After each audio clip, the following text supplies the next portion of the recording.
Love each other with genuine affection and take delight in honoring each other.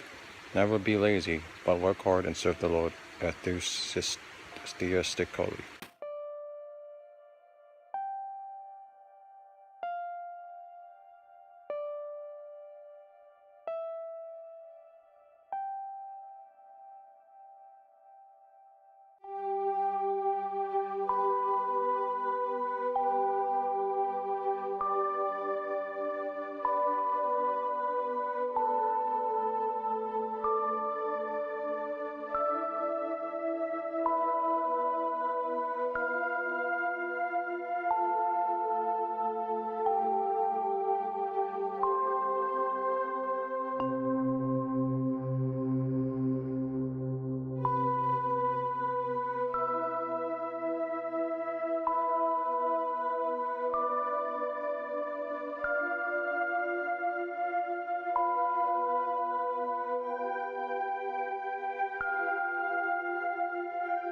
Rejoice in our confident hope.